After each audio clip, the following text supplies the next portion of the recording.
زوجہ سے کے ہاتھ کے ذریعے انسان ڈسچارج ہو سکتا ہے. حیا کے خلاف مسئلہ ہے, لیکن یہ بہت پوچھتے ہیں لوگ, کچھ مسائل بولتے ہوئے مجھے خود ایک دماغ پہ بوجھ ہوتا ہے. تو زوجہ کے ساتھ تو یہ جائز ہے. اپنے ہاتھ سے اپنی خواہش پوری کرنے کی شریعت میں آپ کو اجازت نہیں ہے. تو اب خوب سمجھ لو, اللہ تعالیٰ نے مرد کو یہ حکم دیا ہے کہ وہ سوائے شادی کے اس کے پاس اپنی بیوی کے علاوہ اپنی خواہش پوری کرنے کا کوئی راستہ نہیں ہے. اب اللہ آپ کی اس مجبوری کو مجبوری نہیں مانتے کہ ایکچولی میں سفر میں ہوں, میں اسٹڈی کے دوران, تو میں ہینڈ پریکٹس سے اپنی خواہش پوری نہیں کروں گا تو میں ڈپریشن میں جاؤں گا. تو بھائی تو شادی کرنا بیٹھ کے. اگر آپ یہ کہتے ہو کہ مجھے رشتہ نہیں مل رہا تو اپنا معیار گراؤ. آپ بولو کہ میرے اسٹینڈرڈ کا نہیں مل رہا, تو اسٹینڈرڈ کیا کرو, بولو نا, کم کرو. آپ اللہ میاں کا یہ حکم ہے, اپنا اسٹینڈرڈ کیا کرو, آپ کم کرو. یہ بھی قرآن میں ہے, وَمَن لَّمْ يَسْتَطِعْ مِنكُمْ طَوْلًا أَن يَنكِحَ الْمُحْصَنَاتِ الْمُؤْمِنَاتِ فَمِمَّا مَلَكَتْ أَيْمَانُكُمْ. اللہ کہتے ہیں کوئی آزاد عورت شادی کے لیے, خاندانی عورت نہیں مل رہی, کسی کی باندی سے شادی کر لو. عرب میں باندی کا لیول بہت کم ہوتا تھا, اور اللہ نے فرمایا ذَلِكَ لِمَنْ خَشِيَ الْعَنَتَ مِنكُمْ, جس کو زنا یا برائی کا خطرہ ہے نا وہ یہ کام کرے.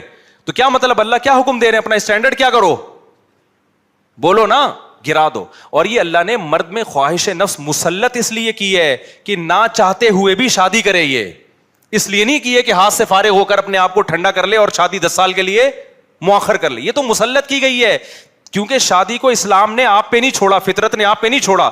ہم اور آپ پہ چھوڑا ہوتا تو ہم 50 سال کے ہو کے بھی نہیں کر رہے ہوتے.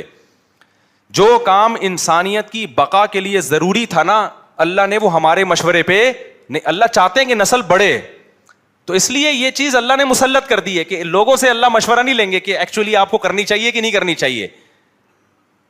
اللہ مسلط اتنی کر دیتے, آدمی کہتا ہے بھائی میرا دماغ پھٹ رہا ہے, میں برائی کی طرف جا رہا ہوں, میرے پاس کرنے کے علاوہ کوئی آپشن ہے نہیں, تو مسلط ہو جائے. کیوں, اس کا فائدہ کیا ہوگا, مجبور ہو کے آپ نکاح کرو گے, ایک دوسری عورت کو بھی آپ برائی سے بچا لو گے, اور دونوں کے ملاپ سے اولاد ہوگی جو اللہ چاہتے ہیں کہ نسل بڑھے. یہ تو فیملی پلاننگ والے کہتے ہیں کہ نہیں بڑھے, لیکن اللہ نہیں مانتا ان چیزوں کو. نہیں یاری بات میرا خیال ہے. تو یہ فطرت نے مسلط کی ہے.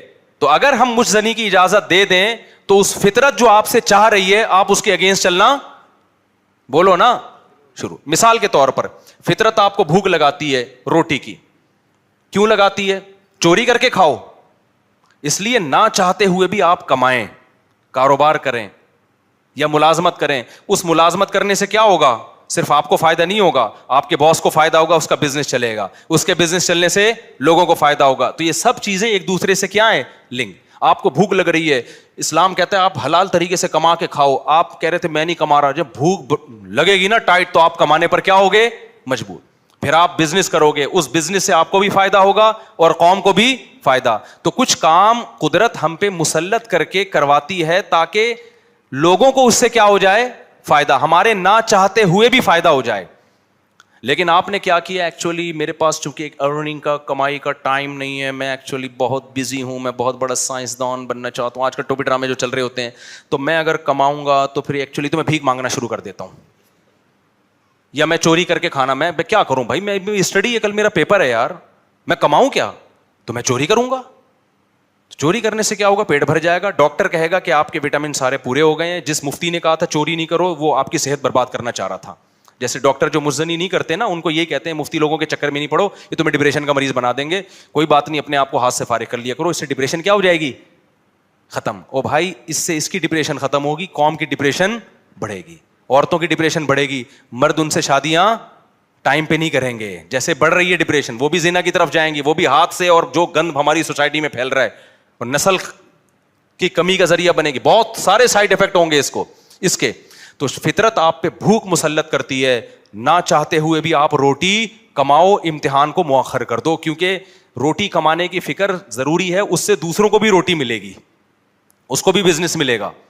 تو فطرت جو بیسک ضرورتیں ہیں نا وہ ہم سے نہیں پوچھتی, وہ ہم پہ مسلط کر دیتی ہے. تو صحیح آدمی ہوگا, صحیح ڈاکٹر ہوگا, وہ کیا کہے گا, یار بھوک لگ رہی ہے نا, پڑھائی کو ایک طرف رکھ, تو ایسا کر, کچھ کما یار, کچھ سائڈ بزنس کر لے.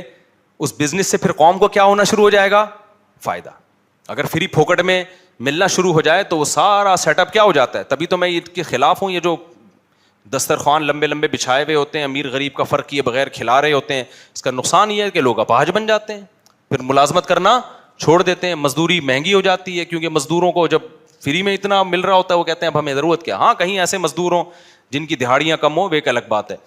تو اب سمجھے اسلام اور دین فطرت ایک ہی چیز کے دو نام ہیں. تو اللہ میاں نے جب حکم دے دیا ہمیں کہ تمہارے پاس نکاح کے علاوہ کوئی راستہ نہیں ہے, تو اٹ مینز اب کوئی راستہ نہیں. اگر کسی کو لت پڑ چکی ہے تو توبہ